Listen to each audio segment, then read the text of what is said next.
Welcome to the Qatar America Institute for Culture's Expressions Talk. I'm Sandra Wilkins, a member of the Board of Directors and the founding chair of the Department of Fashion, VCU Arts Qatar. As a nonprofit institution based in Washington, D.C., QAIC is engaged in developing and further enriching the art and cultural programming connecting the U.S., Qatar, the wider Arab and Islamic worlds, both online and in person, here in the heart of Washington, D.C. Our Expressions, Art and Culture Talks are a recurring public creative dialogue that features a variety of personalities, artists, and creatives who have lived or worked in the Middle East and whose works were inspired or influenced by these cultures and people. Today, I am honored to introduce to you a man with impressive fashion pedigree. His father and grandfather were in the embroidery business in the 1930s, crafting clothing for members of India's royal families. On a visit to the US, Naeem Khan met an American designer, Halston, and began working with him. During the time with Halston, Naeem immersed himself in the ethos of modern restraint and learned the craft of draping and cutting fabrics to create a clean, elegant, and timeless silhouette. Khan eventually merged this design philosophy with the knowledge he gained from his family business to nurture his own unique style. And the Naeem Khan design aesthetic was born.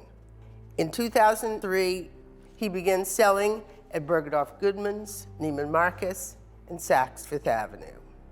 Naeem Khan is known for his ornate and intricately designed pieces, and his creations have been worn by glamorous women around the world, including First Lady Michelle Obama, Queen Noor of Jordan, Beyonce, Jennifer Lopez, Taylor Swift, Rachel McAdams, and the Duchess of Cambridge, Kate Middleton.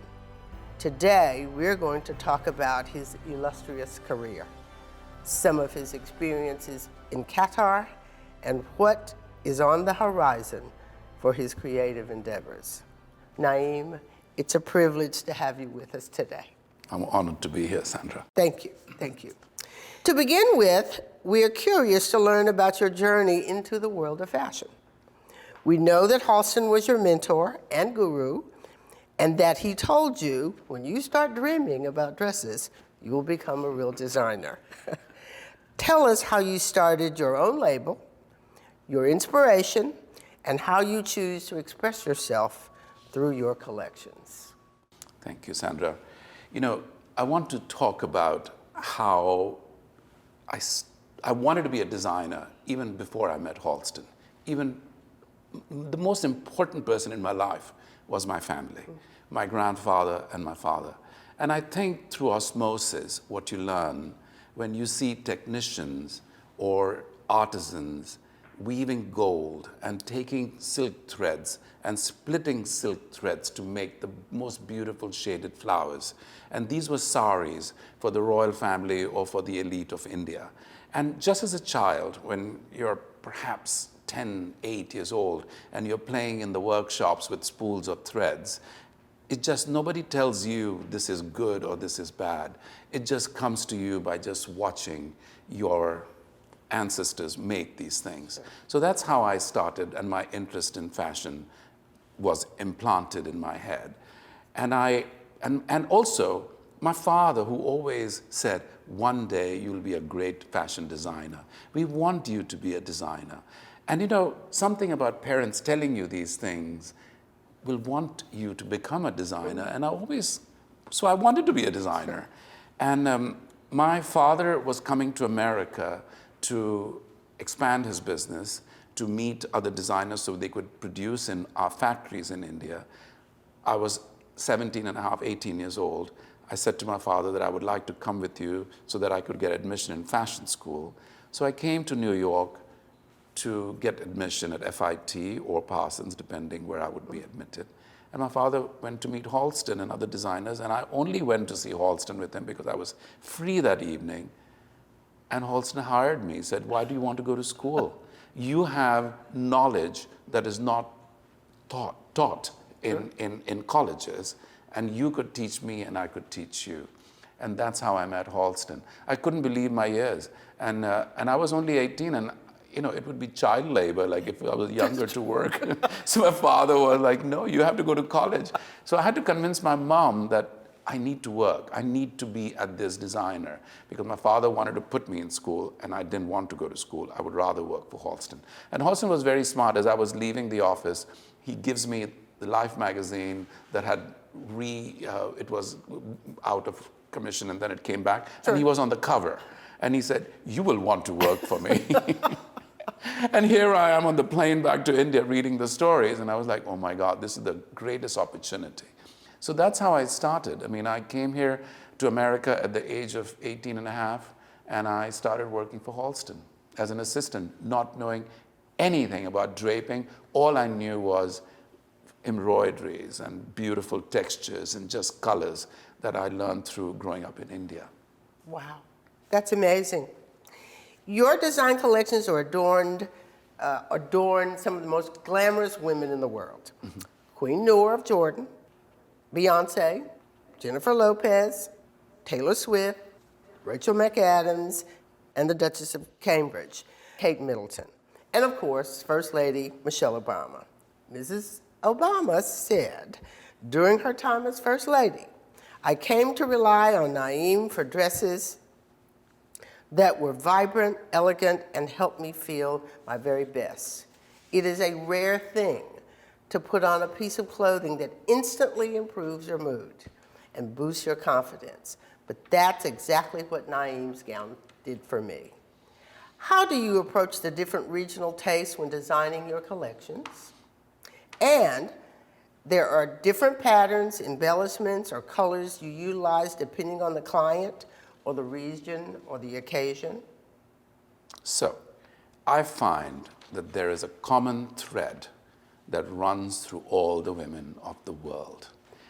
Every woman wants to look beautiful, irrespective of culture, creed, or whatever it might be.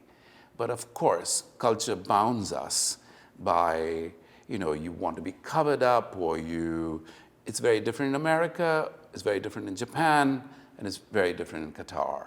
So you have to understand that you take that thread that binds everybody together and you twist and turn to meet the requirements of what the culture demands, right? But you still have to keep the form, the shape, the beauty of the woman that who you're creating for. How do I make her? She's my object of art. And how do I make her into a goddess, right? Yes. But taking the art that I learned from my history of where I come from, and I make it modern. I make it so that it's wearable, it's sellable, it creates, you walk into a room and you light up the room. You could be a movie star, you light up the stage. You're a first lady, you walk in, you command the world. So how do you make those dresses? There is not a science to it, but there is an art to it. But that art comes with taking the few elements, which I spoke about earlier, but also it comes with years of doing it constantly. I've been doing this for 40 years, and experiences matter. Yes. I mean, I've learned everything through experience. I never went to college. I learned through working for somebody. I learned through being in my father's workshops and my grandfather's workshops. So it all through osmosis. But it also, you have to have interest in fashion, right? I love fashion, and I think you're born with it. I still remember as a young boy, looking at flowers or looking at insects and loving the colors or the beads, the colors of threads. And, so it was just interesting to me. And even now, I'm intrigued. Curiosity is what keeps me going. And every day I wake up in the middle of the night, I'll have 1,000 ideas. It's only because I'm curious. So that's what it is. It's very simple, actually. Okay. So your first visit to Doha was in 2016, and then again in 2018, presenting a fashion show for 51 East, and then again in 2021 for the Doha Design District. What were your visits to Doha like?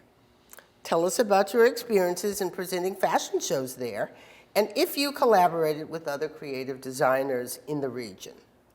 Was your collection there different than what you would normally show in the United States?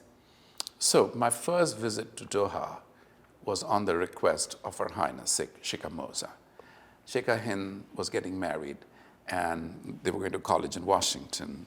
So they came to visit me, Sheikh Hind, and I designed some things for her wedding. And Sheikh Moza asked me to come to Qatar to meet with her. Just for the few hours that I flew to Qatar, I fell in love with Qatar. And I fell in love with the hospitality, the kindness, and the style, and all that stuff, right? So obviously I wanted to do business there because I had Her Highness interested in what I design. And so 51 East is one of the big, fashion stores in Qatar where my collection is carried. So they asked me to come to a fashion show.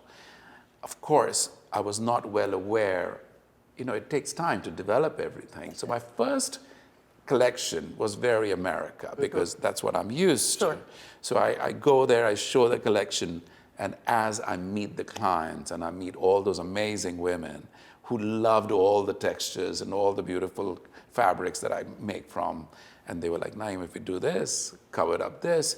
It took me a few seasons to understand because it's so different. And I needed to meet with all of them to tell me. So it has been through guidance of all the beautiful ladies in Qatar to guide me to make what they love. And today it's become, I've dressed so many women in Qatar, and I love.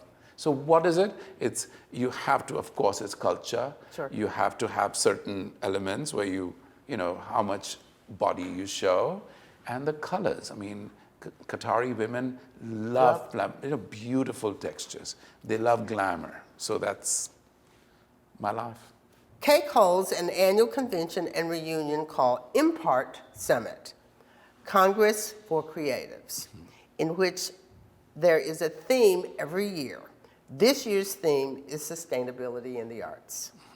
In terms of sustainable fashion, how would you say working in fashion today is different from when you started out? Now, for example, are unconventional materials and processes used today compared to those used in the past when it came to sustainable fashion? And how do you see sustainability integrating into the fashion industry? Sustainability is a very important part of fashion because fashion is, I think, number second or third that is polluting our planet. Now, my clothes are not fast fashion. So when you buy a Naeem Khan dress, it's passed on from one generation to another. So it's not really impacting any of that. But still, the plastic we use for covering the clothes to the hangers we use, we are very conscious about that. Secondly, we've just this season designed or developed a chiffon that is made from recycled materials. And it's being made in Japan. It's so fantastic. This last collection with the vibrant yellow, vibrant shocking pink, which was in the resort collection, is reprocessed material. Again, all the silk that we use is dyed by organic. So the threads we use are organic threads. That's the best in my world I can do, but it's like we are not fast fashion, so it doesn't really impact sustainability for us. Okay. With your expertise and knowledge of both regions from east to west, can you describe what lessons you've learned during your time with Halston, and how could you offer some words of wisdom for aspiring students, future fashion designers, and creatives from around the world? Fashion as a designer, it's a very tough world. It's a tough world. Yes, fashion changes very fast. It's lightning speed. And what I learned as a young person working for Halston, your dedication to fashion has to be, you have to just give your entire self to fashion. You wake up in the morning till the minute you go to sleep, I'm designing. And in order to be successful, you have to be constantly thinking. Fashion comes from exposure, travel, reading, museums, movies. So you have to be constantly on top of the game, watching everything. I have these senses of mine which are totally always focused on what's happening. It could be political. Everything matters. So to be a successful designer, you have to take all that into consideration. And travel for me, history for me, means so much to me. Like what happened when the Ottoman Empire meets Spanish people? Sure. What happens? How does that culture, when religion combines, Islam meeting Christianity, what happens? How does all this evolve into, people mixing things together? The Silk Road, when the Iranians were meeting the Chinese, what was happening? So, when you study all those things, it becomes relevant today, and you can twist and turn, and you can really make something fabulous if you understand all that. Yeah, wonderful. We know that Halston was your mentor and muse. Right. Are there any creatives or other fashion designers from the East who have been catalysts in designing that you admire or admire their collections? Well, East, from Paris, I know, is Jean-Paul Gaultier, who I totally adore. From the East, it doesn't always have to be fashion. It has to be artists who inspire me. It has to be people who make amazing documentaries that inspire me, architects that inspire me. So, for example, Zaha Hadid, who was a dear friend and she was an architect. Her work is like incredible. And we became really good friends. And she used to come to Miami and we used to dine together and talk about art. And she wore Naeem Khan. Such Satyajit Ray, amazing filmmaker from the East, who made stories about life and culture. And I think understanding culture, again, is an important part of fashion. Let's talk about some of your other artistic ventures. Give us a little insight into the things that you like to do. So, when I worked for Halston, Andy Warhol was an integral part of our group. And we used to spend a lot of time either at Halston's house or different parties. And Warhol was very intrigued by Halston and my collaboration, right? So he always was, we would have this, Naeem, you and I have to do something together. I ended up buying a lot of Warhols that I have in my home, but I wanted to work with him, but I couldn't work with him because of my commitment to Halston. So there were so many dialogues. So we would have like, what would you do? What can we combine together, Warhol and Naeem Khan? So during COVID, I was so frustrated when everything was closed, Bergdorf Goodman to the world was shut down. I was very frustrated. And I have a friend of mine who's an artist, Stanley Castleman, who now I collaborate with him. So I created these works which are behind me, which are my conversation with Warhol. What Warhol and I wanted to do, now I'm doing by myself. So I love painting, and this is my new venture, which is actually doing incredibly well and getting a lot of acclamation. Then the other thing I love is cooking, and I love the idea because I think being a designer, it's just the senses, right? What you put on a dress to what your tongue and your senses tell you, the taste, I feel is the same way. It's like music, the nuances of different tones. So I feel the same thing with my food, and I cook. And I love taking, where I come from and combining it something new, something presentable that looks beautiful on a plate. Then I love cars. And I love beautiful things. All men love cars. Yeah, and then, of course, architecture. So my apartment's been on the cover of Architectural Digest, which I designed myself. And I just like, it's the same. It's form.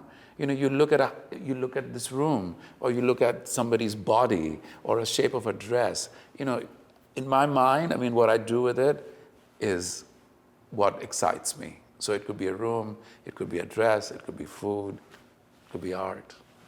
Wonderful. Iris Epfeld said that you reek with chic. Oh.